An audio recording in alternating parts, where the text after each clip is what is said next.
8.5 years old. I mean, all alone. And then just put me in a bed, turned the lights off, and left me. And I'm alone in the dark, away from home for the first time in my life, laying there, and I'm in great pain. And then all of a sudden, quiet. The body was quiet. There was no more aches, pains. I feel a lightness in my body, meaning like I'm a feather. I'm just like floating up, and I'm just drifting. I'm ascending. And I also feel hugged. I feel loved. It's beyond words. It's, that source of love is you. It's the divine. And it's all one. And you become that love. And the room starts to get lighter and lighter and lighter. And it was kind of like clouds. It's like you're flying in an airplane and you fly through a bunch of clouds. You look out there, they're all around the airplane. It was just like that. It was like clouds. And then I sense, because I don't have a body to physically look down, I realized that I was whatever this consciousness was. I'm still thinking, if that's the right word. I'm still knowing and being without a body.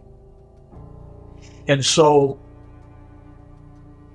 when I say look down, look, quote unquote, I see the body, my child's body below me. And it's, just sitting there all with nothing, terrible looking. And my thought was, even at 8.5 years old, my thought was, thank God that's not me. That's not me. I am this thought, this consciousness. Even at 8.5, I'm going, no, I am this. I'm this love. Normally you talk to people and they'll say, well, then I had a past review of my life and saw the things I was doing right and wrong, and showed options and how I hurt people and helped people. Well, at 8.5 was to review, not much. So I don't get a review of what I've done. I get a forward look of what awaits me. Now, how long this was going on in actual Earth time, I have no idea. When I was going through the review, it felt like forever. Because I'm watching these things. I'm watching myself in high school. I'm watching myself meet my future wife. I saw President Kennedy getting assassinated. I had no idea who he was. But I saw how it happened. The only difference in my view of that I saw, more than one shooter. It was more than just Oswald. Anyway, so I saw that happen.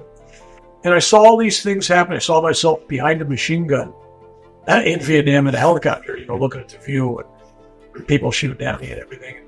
I saw people blowing up and people getting killed and stuff happening. And then I saw my children, and I saw where I was going to live, saw the jobs I had. I saw all this stuff going forward, as it turns out, 50 years. And while this was going on, there was also two numbers. 29 was floating around in the cloud. 29, and then the 2 would flip over and go backwards. And if you take a 2 and you make it backwards, it looks like a 5. So it's like 5. So it was 29, 59, 29, 59. I had no idea what that meant. So I kind of saw it to me going to India eventually. And this thing kind of fades away. I'm on a trip to India when it ends. When I woke up, I was still deathly sick. Not dead, but sick and a lot of pain. So I go into high school. Remember, I had all those visions. It's 3 weeks before the Kennedy assassination. I know the Kennedy assassination is coming, 1963, and I know he's going to go to Texas. And I know in Dallas he's going to get killed. So it was like, I go to my principal. Hey, president's going to get killed in Dallas. Calm down, Bill. Calm down. It's okay. He's got a Secret Service. He's okay. Go back. I said, no, he's really going to get killed. Yeah. Anyway, then he really gets killed, and then people go, how the hell did Bill know? Well, Bill saw it, So then I went to Vietnam, and I know who was going to get shot, who was going to get wounded, who was going to get killed, what helicopters were going to crash, what events were going to unfold. I mean, when you're close to life or death like that every day, your cosmic awareness, your mystical handle on the universe is about the best and strongest it's ever going to be, because you're so close to the veil of death in life. It's just, there's no filters anymore. It's there, you act on it. It saved my life, and I tried to save others. Long stories on that. But, so yeah, it was kind of like a long 5 decades of deja vu, a few weeks away from my 59th birthday. And I get this major heart attack. And I collapse on my floor of my garage. And I come in the house, tell my wife, I'm not feeling too good. I'm just going to drive over to the hospital and get myself checked out. So I finally get into see the doctor, and he wants to do surgery. He wants to do this and that. You got 100% blockage here. You got, all this crazy stuff. And I don't, totally out of character. I complained, because I never complain. Whatever it is supposed to be. It's all right. But I said, this is kind of crazy. I said, but I spent the last 50 years of my life not eating red meat, no booze, no alcohol, no marijuana, no drugs, no acid, no LSD, no wild mushrooms, none of that crazy stuff, liquor, cigarettes, nothing. I didn't put sugar in anything, right? And I said, I am having a heart attack. And the doctor picks up my chart, and he goes, well, Mr. McDonald, he says, I'm looking at your charts here, and all your numbers, he says. I would have bet you'd been dead by 29 with the way your background is. You're almost going to be 59 in a couple of weeks. So 29, 59. Remember the first story? 29, 59. So the real thing was, in my mind, had I not listened to the vision forward, like maybe I should take care of my health, I would have been dead at 29. And now I'm looking at 59, and I'm going, what does that mean? I'm going to be dead at 59. I'll make a long story short, a spoiler alert. I didn't die at 59. I'm still here.